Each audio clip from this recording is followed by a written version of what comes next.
Hey everybody, Graham here.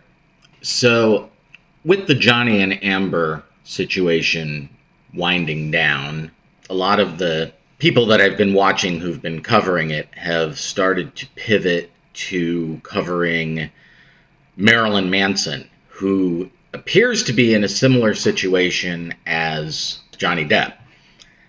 Now, I'm going to disclaim some of my biases here. I've never liked Marilyn Manson. I don't like his music. I don't like his image. I don't like his faux Anton LaVey shtick. I don't like the fact that he basically ripped off his entire character from Alice Cooper. I'm not a fan, is what I'm trying to say. I could say that I was not a huge Johnny Depp fan. Like, it wasn't the sort of thing where, like, oh, I gotta go see the new Depp movie. But, I always liked him. If he was in a movie, I generally thought he was pretty good in it, for the most part. This is not true of Manson. I don't like him. I've never liked his whole thing. However, whether I like him or not, whether I like his artwork or not, or his image or not, has absolutely no bearing on whether or not he is innocent or guilty with regards to the things that he has been accused of by his ex, Evan Rachel Wood.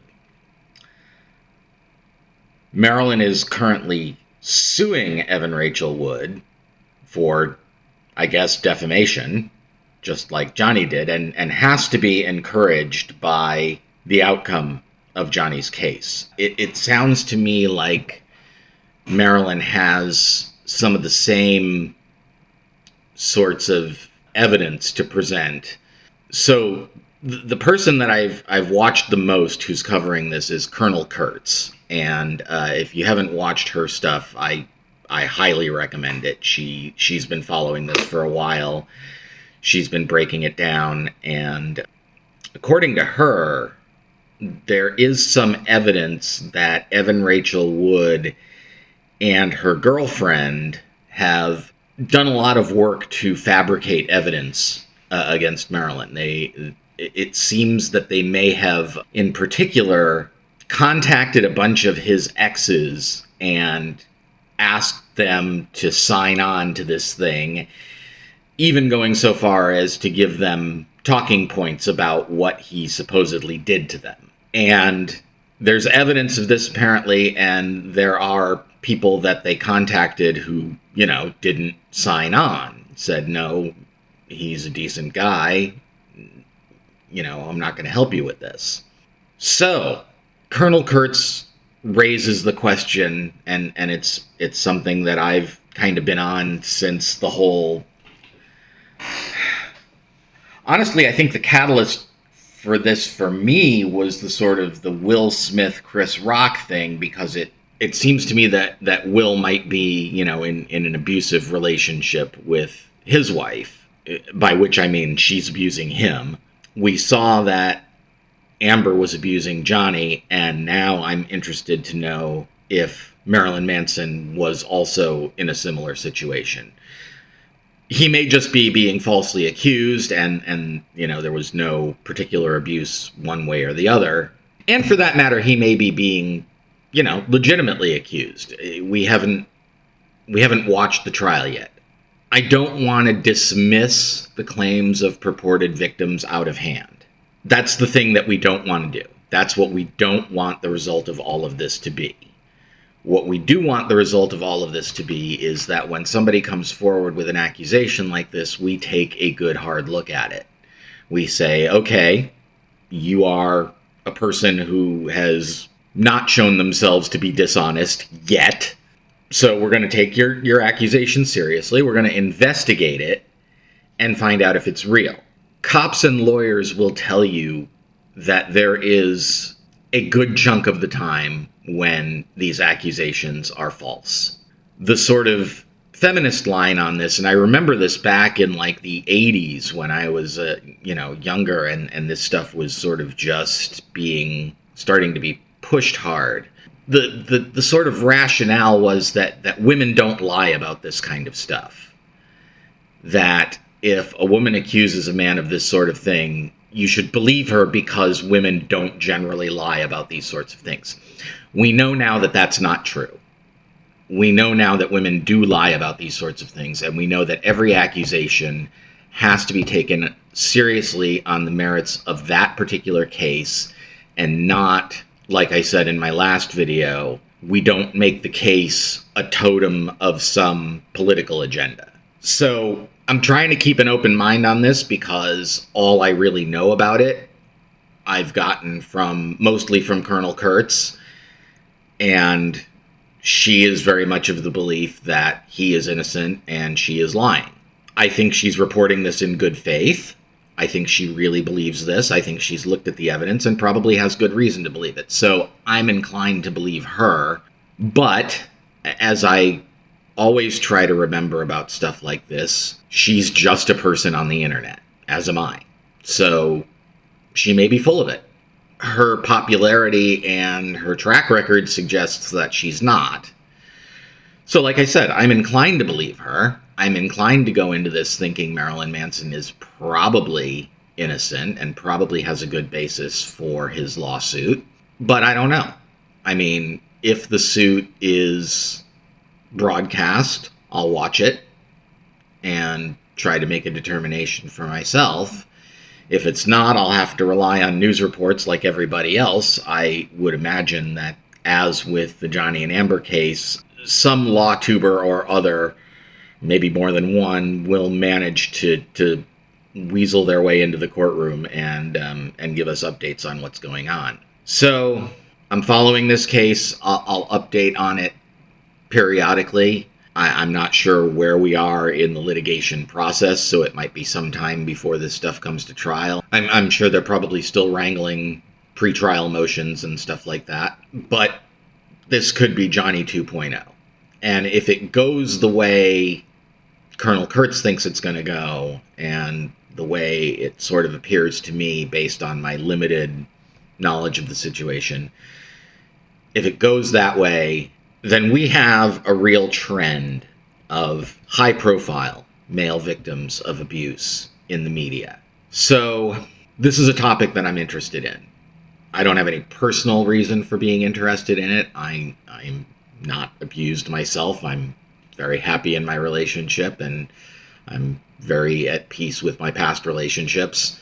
So I'm interested in this more from a sort of justice point of view than any kind of particular personal interest. But I've always felt that a lot of these political things, they're brought out with good intentions, but when ideologues attach themselves to them, they become toxic. I've seen this with feminism mostly over my lifetime. Not just feminism, but a lot of other things, but feminism is a really great example. When I was a kid, when I was very young, my mother was kind of in the wave of women who decided that they wanted to work outside the house. And my mother went back to school, she got a degree, she got a job, and eventually built herself a very nice career, starting later in life. I don't remember exactly how old she was when she started. I was in my early teens, so she was probably in her early 40s. But that was what feminism said at the time, was as women, you have the right to go out and get a job and do all the sorts of things that men do. And I was behind that. I still am. I'm behind that 100%. My girlfriend has a job. She's a better job than I do. And I would feel weird being with someone who didn't have a job unless they had a good reason. Now, in the 80s, we started to see more of this sort of emphasis on things like SA and DV, which, as I said, was well intentioned. There were a lot of people in abusive relationships, and it wasn't really being taken seriously. I want to recall that there was a case when I was very young, and I could be wrong about this. I'd have to go and look it up. But there was a case that determined that, in fact, a man could R-word his wife. And that was never really thought to be true prior to that. The idea being that if you were married to someone, the R-word doesn't really apply, that marriage sort of implies consent. And the idea After that was that no, it doesn't. That husbands or partners have to be respectful of their partner's wishes, regardless of their marital status. Again, a good thing. There was a term that I'm a little reluctant to use because it includes a YouTube no word, but there was a big emphasis on date R. In other words, women being essayed on dates, and this was big when I went to college because college campuses are what they are, and there's a lot of hormones and a lot of alcohol, and we know where that leads. All of this stuff, very good intentioned. But when you get to the point where enough ideologues have come into the fray to say, we can't let a man win because of the politics of it, then you're committing an injustice on a person over politics. And I discussed that in my last video, which got all of 10 views. So whatever, I guess not too many people are interested in my thoughts on that. But I'm thinking that if there's a trend here, Will Smith, Johnny Depp, Marilyn Manson, and who knows if there'll be others, that hopefully we're on the cusp of some kind of Me Too thing for men. Because men who are abused, to say that they're not taken seriously is too light a thing. Men who tell other people that they're abused are not just not believed. They're ridiculed.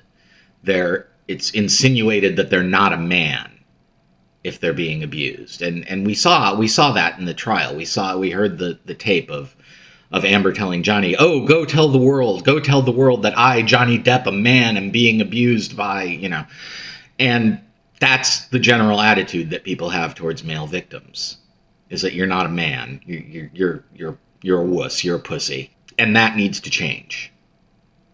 Because if someone's being abused, whether they're a man or a woman or whatever of the umpteen genders there are right now, it's bad. It doesn't matter what your sex is, what your gender is, what your marital status is, what your age is. If you get hit, you get hit. And nobody should be getting hit.